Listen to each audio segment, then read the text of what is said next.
Hello, welcome. Today we shall be exploring AWS identity and access management. So, in this lab, we're expected to start. While we are waiting for it to start, when it fully starts, you will notice that this AWS with yellow circle beside it, that circle, yellow circle will turn green. Why at it? Let's get to understand what we are expected to do in this lab. In this lab, we explore the users, already created users, and then already created group, inspect the associated policies assigned to them. And you notice that each of the users has not been assigned to any group at all. We are the one that will assign group to each of the users. Inspect the IAM policies as they were applied to the pre-created groups. Then follow the real world scenario while adding users to each of the group. Locate the IAM sign-in URL and then test the effect of the policies on service access. So each user, after assigning it to a group with a policy assigned to the group, we have to be sure that it's access those policies and then check to know if it can access other policies that has not been assigned to the said group, which we already know is impossible, but it's good we try out things ourselves. So while we are waiting for the start system to properly start up, it's good we make sure that our browser is set on to allow pop-ups. Some browsers are set on block pop-ups. So you go to your settings, your browser settings, click on it. As you can see in this on this video, you click on it to be sure that the pop-ups you untick the block pop-up option. When the lab is ready, the AWS circle beside the AWS will turn green. Once it turns green, you click on it, it will take you to the management console. Why in the management console, under services, you have to search for IAM. Do you understand? When you search for IAM, it will take you to IAM service, and then you make sure that you are in the required region. The required region. Make sure you are in the region you are expected to be. Do you understand? Make sure it's in North Virginia region as required in the lab. Then on the left panel, you see the groups, user groups. You click on the user group and you notice that we have three groups there. Users rather. You notice that we have three users there, user one, user two, and user three. And we are expected to dive in and see what we have in user one. When you open the user one, you notice that the permissions, there is no permission assigned to user one. Likewise, user two, and they are not assigned to any group at all. When you click on the security credentials, you notice that console password has already been created. So there is a password to log into each of the users. So that is it for user one, user two, and user three. You notice they have the same similarity. The difference is having one, two, three. Then after viewing the user group, we are expected to check into the after viewing the users, we are expected to check into the user groups. In the user groups, we'll be able to find the policies assigned to each of the group. Each group has a policy assigned to it. That's group name. In the group name, we have EC2 admin, EC2 support, and S3 support. And when we open each and every one of them, we'll notice the permission that has been assigned to each one of them. And like I said earlier, we are expected to add each user to a user group, and each user group has a policy or permission assigned to it. So, meaning that anyone that belongs to that group will enjoy that, will have access to those policies and permissions. So now we are in EC2 support. EC2 support, when you open it, you click on permission. On the permissions, you notice that the permissions you have is Amazon EC2 read only access.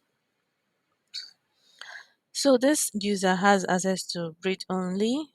You notice that this user cannot stop or terminate an instance, or the big user the users in this group, they cannot stop or terminate instances based on the permissions that are defined or assigned to the group. So with that, you move on to the next user group, which happens to be S3 support. This one has access to S3 read only access, Amazon S3 read only access. And you notice that this user has access to read what is in bucket, but cannot create a bucket, cannot delete a bucket, cannot. And this is what we call principle of least privilege. You limit each user to what they are expected to do.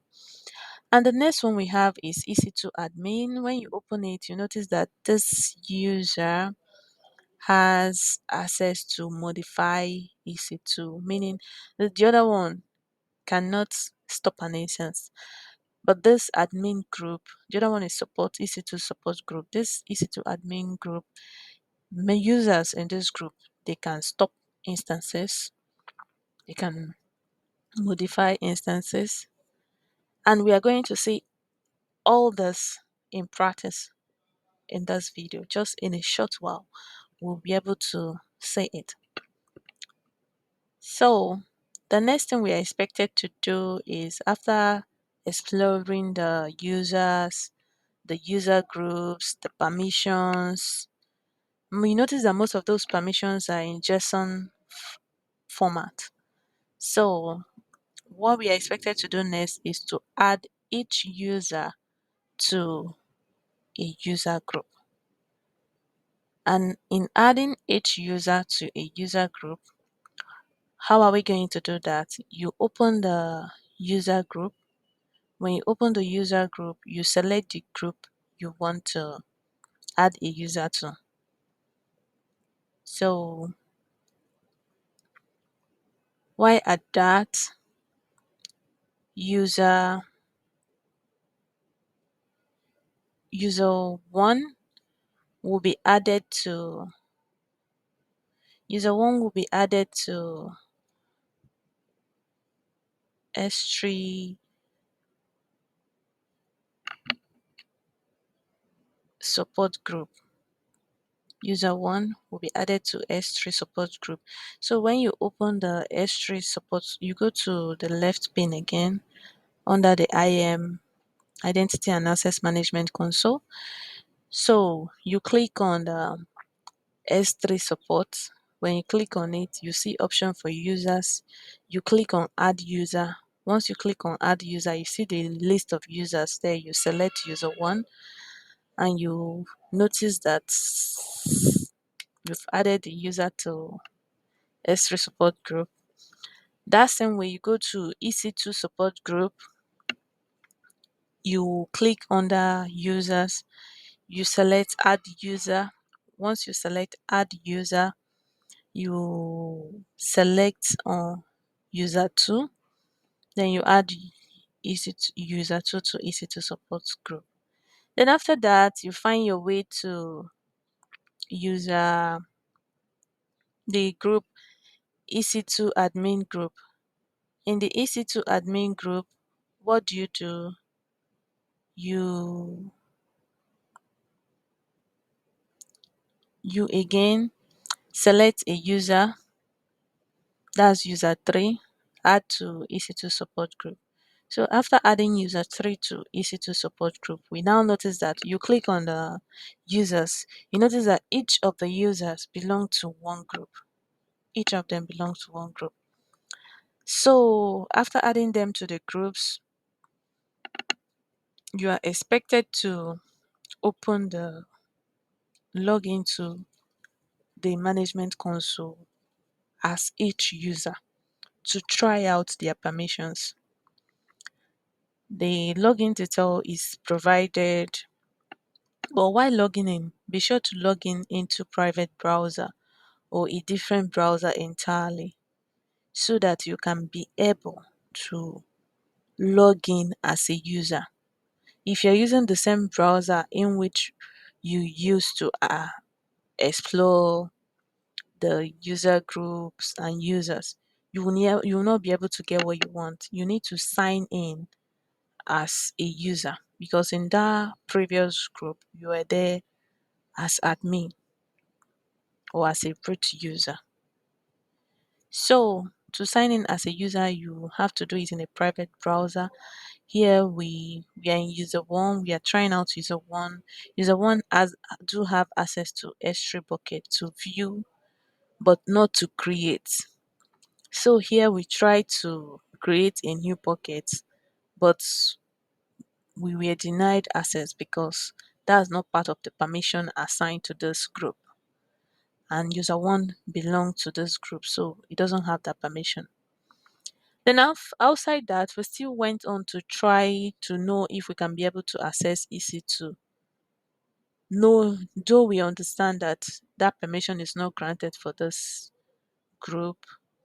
When we try to access EC2, we notice that we can't even have access to an instance.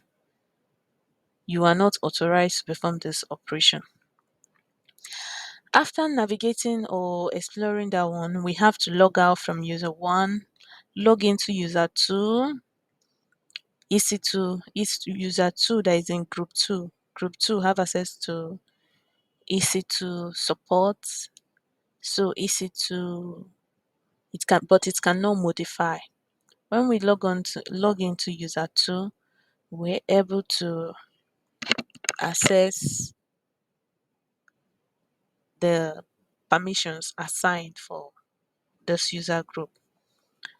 The permissions are limited to just viewing EC2 services, but not modifying it. So we tried to stop a running instance, but we couldn't. Access was not granted to us. Then after that, we headed to check out if we can access other services, but notice that it's not allowed. It is not allowed. Access denied. We can only view but not make changes. It's quite interesting.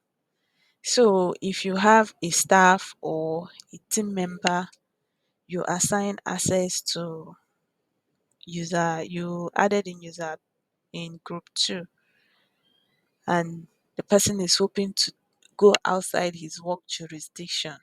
The person will not be able to do that because all the user can do is just to do what is, you see, you're not able to create an instance here.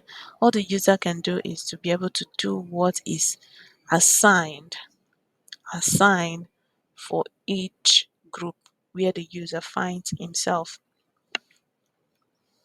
So while in user 2 we try to access S3, but we are not able to even view a bucket.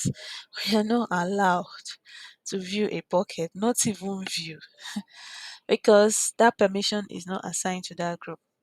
Then from there we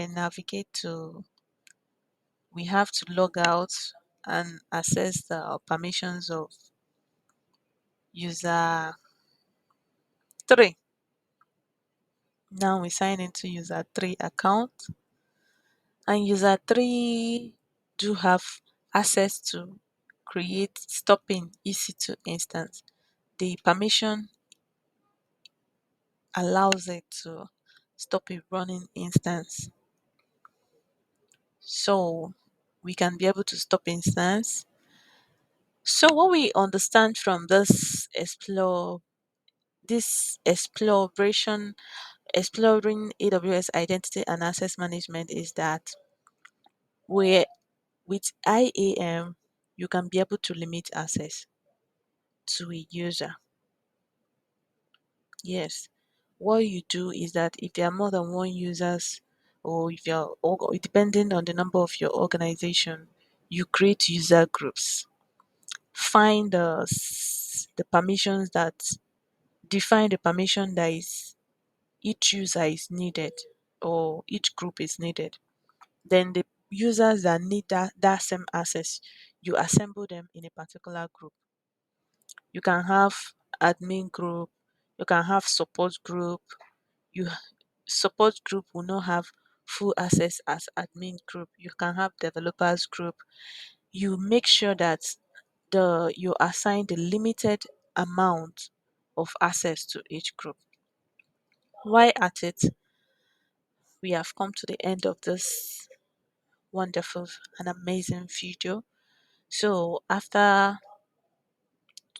assessing or reviewing what you are supposed to do as requested in the lab, you make sure to